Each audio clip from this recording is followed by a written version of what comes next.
open the floor out for questions. We've got, like I said, fantastic diversity of experience here on the stage. Anybody wants to take a question? That took firms public. In prepping your firms for the big day out, which aspects of that transformation were more challenging? I mean, I can think of a few, like people, processes, governance structures. Which ones were you most challenged with? Can I start with you, Ms. Kumar?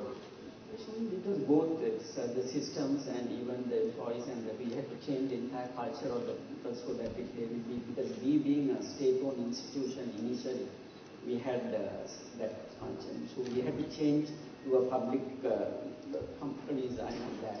And we started the improvement of the processes, as I said earlier. So this took us some time. And then when of course, we had a very good growth story.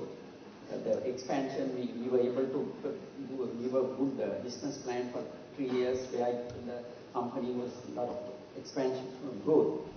And once we changed the entire culture, which was basically, it is the systems and processes that we found it very difficult, because listed company needs a lot of transparency, a lot of information has to be given to shareholders and stakeholders. So then that we had to get ourselves prepared. For us to do that, we had to build and improve our management information and the processes that we were. Mr. Venkataya, which challenge you most? It's try to change the mindset of our people. Well, mostly we are a bit reluctant for changes. So therefore, as a team, from the top management to the lower level, we all should understand how we should change to accommodate these new systems. So that was a bit difficult thing for us to first convince ourselves. Okay, when we list what are the things we should do, then the same understanding should be filtered down to the other levels of the organization. After listing challenges is basically your creativeness will be somewhat limited, because when you have outsiders in the board, unlike those days, you can't take some quick decisions. Now, some of the decisions we make on gut feelings, which we did some time ago, now we have to justify. About Odell Latara, what aspects were you most challenged with, going into the listing, and what's it been like since then? I think also initially there's a lot of fear of change, fear of how you have to report, fear of everybody knowing the details of your company, which otherwise they wouldn't know. So that, I think, once you get over that fear, I think you can get over by understanding the process and educating yourself about the process, and speaking to there are many people who support you along the way with the process of listing. Most of them are here today. And once you go through that, then you have to educate obviously your core team, and also the rest of the company with first of all why you're doing it, the importance of doing it.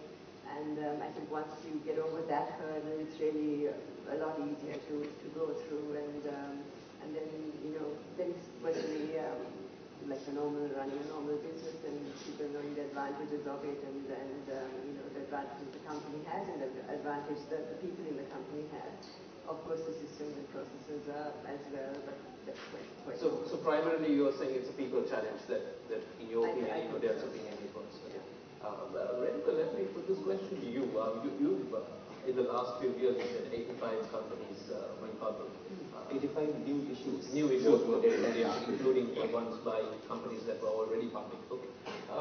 When they essentially come to you, where do you find companies being most challenged in making a initial public offering or a new issue of shares, new round of raising? Where are the gaps? Where are the challenges what are the challenges that companies seem to be facing? Yeah, from our experience, basically, as I explained in my presentation, if you have gone through an investment bank and if you have done your homework well, it makes everybody's life pretty much easier. That's the importance of getting proper advice actually. From our experience, what I can say is most of the showstoppers, if I may call it, or serious issues are related to the financial statements. There could be some legal issues also. See, disclosures, the rules require certain disclosures, I'm sure they will disclose. Up to what length, when we, until the CST is satisfied that the disclosures are adequate, it's not a critical issue. But the problem is if your financial statements are not very straightforward, if there are issues, if there are audit issues, that can delay the whole process. That's the challenge. This question is to Mr. Damita Pereira. Dr. Godaheva referred to bringing up a separate board for the BOI companies. If you can just elaborate on that, that would be an ideal. Separate board for BOIs. Yeah. Actually, we are in the process of introducing a separate board actually for the BOI companies, and our proposals were submitted to the Colombo Stock Exchange. They have deliberated on the matter, and the news from the Colombo Stock Exchange is that the exchange board has considered it positively. There will be certain, there are again restrictions on BOI companies. According to our proposal, the BOI company can come and list on the Colombo Stock Exchange, and that company should be of a certain size. It's not that every company, a small fly-by-night sort of company, can come and list, and there will be a minimum threshold in terms of the value of the company, and the trading might be restricted to certain qualified investors within a certain, for a certain period of time until the BOI company qualifies to go ahead with an IPO and become a Dinsavi or main board company. But the debate at the moment the concern is whether to restrict the trading only for qualified investors. Given for listed companies. Now, that is for listing, you get the tax benefits. Basically, ending in this particular year, that is 2030, what are the ways in which we could open out that further? The tax incentive is supposed to end in a year, I think. We are, Mr. Kada is in the process of making representations to the Treasury with regard to budget proposals. In fact, our proposals are ready. It will be submitted to the Ministry. With regard to those tax concessions, we are asking for an extension. Question about this pricing. I think we saw, Dr. Godaheva also mentioned about the development after 2008. Issues came in at different prices, but some prices that came in did not make the investor to make a return. But whatever we did, we ensured that the return came in. Why is that the investor confidence we built in that direction? Very good question. When it comes to the introduction, I'll start with the introductions. In future, any introductions will have to have a reference price basically justified by a qualified, independent, competent party.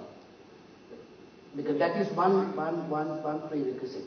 Now, earlier, Shamindra, as you know, the introductions came into the market at whatever the price, basically the reference price was decided arbitrarily. But in future, the reference price of an introduction will have to be justified by an independent, competent party, and through the introductory document, Shamindra, the company has to disseminate the information on on the basis of the reference prices. Can you clarify to us as to what the thinking is regarding this qualified party? What does that entail? An investment bank? Maybe an investment bank, maybe any other party acceptable to the Colombo Stock Exchange and the SEC. Yeah. If I may go back to the concept of listing BOI companies under a separate board, may I know why we differentiate between a BOI company and a non-BOI company? What is the reasoning? I mean, BOI company may have some special incentives. Priyanka, as you know, there is no public float involved in a may or may not involved in a BOI company. Yeah, startup or any company, they will not have a public float, isn't it? I mean, why are we giving You should have a public float in future, even for introductions. For BOI companies that have no public float, why are we giving separate treatment from a non-BOI company which doesn't have public float? What is the That's the debate which is going on between the SEC and the CSE. Not a debate, it's a discussion. So these are BOI companies probably coming under Section 17 with some benefits. Not the normal over-the-counter BOI companies, but the special BOI companies. Actually, the main objective, this idea was mooted by the BOI initially. There were lots of discussions between the stock exchange and SEC. Yeah. As we understand, the main reason why they are asking for this is to encourage FDIs. Because apparently there are lots of foreign investors who would invest in local companies provided there is an exit mechanism. A clear-cut exit mechanism is guaranteed. That's the main objective. Of course, if you are really big and if you can meet the listing criteria, you can, by all means, even startup companies, as you know, can list. But there may be other companies, as he said, without a public float, but they want to be assured of an easy exit mechanism. It is to encourage, facilitate those companies only this idea has come. Thank you very much, Dhammika, Renuka, Mr. Kumarge, Mr. Venkateshwara. That was a fantastic conversation. And I think we'll wrap it up there. Thank you, ladies and gentlemen, for taking part. Being here on behalf of the Colombo Stock Exchange, a big thank you to Shamindra and his panelists. And we hope to see you at very many more of events like this to inform you of the benefits of listing. Thanks very much. Enjoy your evening.